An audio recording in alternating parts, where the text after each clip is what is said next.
With those technical details out of the way, it's time to start choosing affiliate products and schemes. The first step here is going to be deciding which type of affiliate scheme you want to join up to. Do you want to sell a digital product, a physical product, or a service? The best answers for most beginners will be a digital product. This means something like an ebook, a report, or a digital course. There's no cost associated with the production, storage, or delivery here, and as such, the product creator gets a much bigger slice of the profit. What's more, they have more profit to share with you, and that means you can earn up to 50 to 75% from each sale. To find these products, you should look at an affiliate network such as JVZoo, which you can find here at jvzoo.com, ClickBank, which you can find here at clickbank.com, CJ Affiliate by Conversant. Now, this used to be called Commission Junction, and you can find out more at cj.com, and WSO Pro, which you can find here at warriorplus.com/WSO Pro.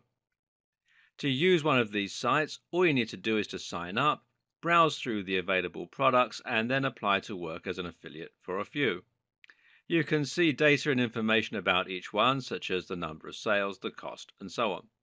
From there, you want to choose a digital product that is making a lot of sales, but also offers you a good amount of cash per sale. Think too of how you're going to market each of these products and what angle you're going to go with to make it desirable for your audience.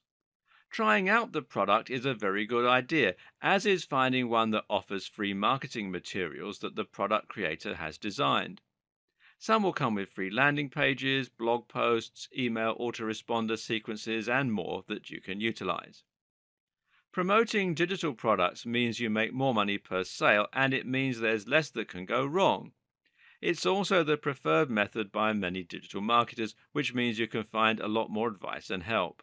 Some people, though, will feel more comfortable selling physical products, which they can do by signing up to Amazon Associates, which you can do at affiliate-program.amazon.com, or share a sale, which you can find here at shareasale.com. People like selling physical products because they still have a much wider audience. It's a certain type of person who's willing to spend $50 on an ebook, and anyone who is a technophobe, who wants something physical, or who is savvy enough to know they can get most information for free won't be interested. On the other hand, we all spend money on physical items. This means you have a much larger potential audience. Unfortunately, though, physical products also cost a lot more to produce and ship, and normally they go through more channels before you get the opportunity to promote them. When you sell a product through Amazon, for instance, the money is going to get split between you, the product creator, Amazon, the delivery company, and possibly even another reseller. As such, affiliates on Amazon tend to get as little as 4 to 8% per sale, as opposed to 50 to 75%. The products will also be cheaper and less geared towards getting digital sales.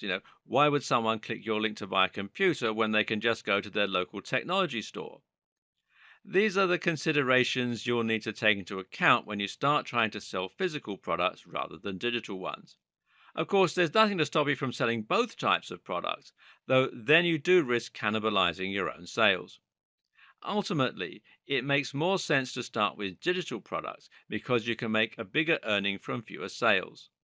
When you're not yet getting the sheer volume of visitors you need to make hundreds of sales, selling digital products is still the quicker route to making more money. Finally, you can look at selling services or memberships. These will often provide you with what are known as lifetime commissions. For instance, if you can get people to sign up to a gambling site, then you might be able to earn commission from them for the lifetime of their membership. Get enough of these and you'll be set for life. But, of course, there are unique challenges here too. There are far fewer of these sorts of affiliate schemes, for obvious reasons, and normally the best way to find them is to visit the sites in person. This means you can end up with lots of separate accounts, and in turn, things can get a little fiddly. This is more complex and perhaps not a great starting point for a complete beginner. Something else to consider when choosing an affiliate product is whether it's something that you will be able to sell. Not only must it be possible to sell generally, but you also need to be able to sell it personally. That means that ideally it should be on a topic that you find interesting and that you know how to sell. When creating a blog or building a mailing list, you will usually need to write a lot of blog posts and emails on the topic of the product in order to build trust, provide value, and offer a reason for people to come to your website in the first place. If you aren't careful and you choose a subject you know nothing about, you'll quickly find this tiring and boring, and you'll again be more likely to quit.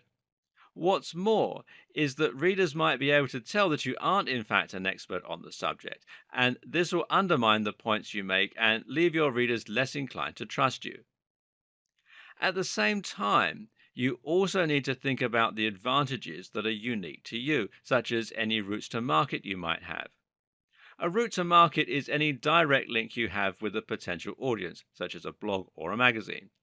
If you already have a blog, then of course you need to choose a product that your readers will find interesting.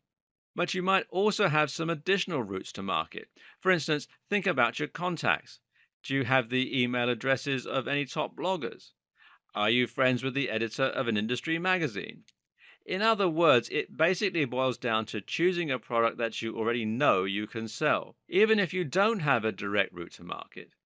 Think about what the best routes to market for each product might be and how you could go about reaching them.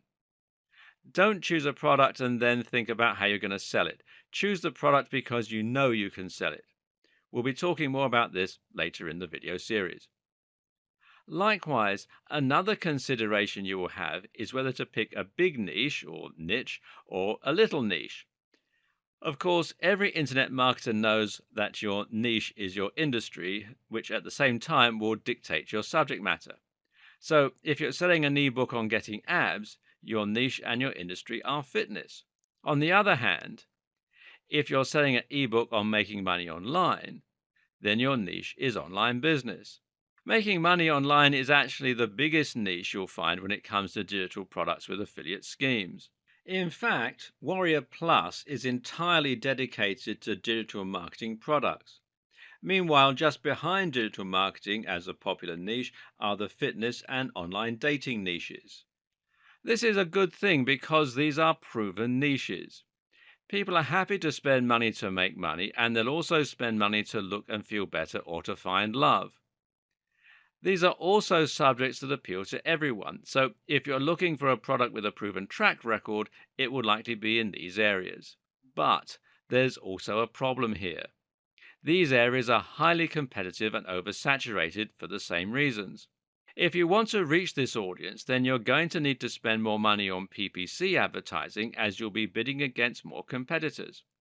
Likewise, if you want to create a blog, you'll be competing with a much larger number of other blogs for the top spot on Google and for readers. Conversely, if you create a blog on Super Meat Boy, then you'll be among maybe 2 or 3 other fan sites, and you'll find that you can quickly get seen by pretty much your entire audience.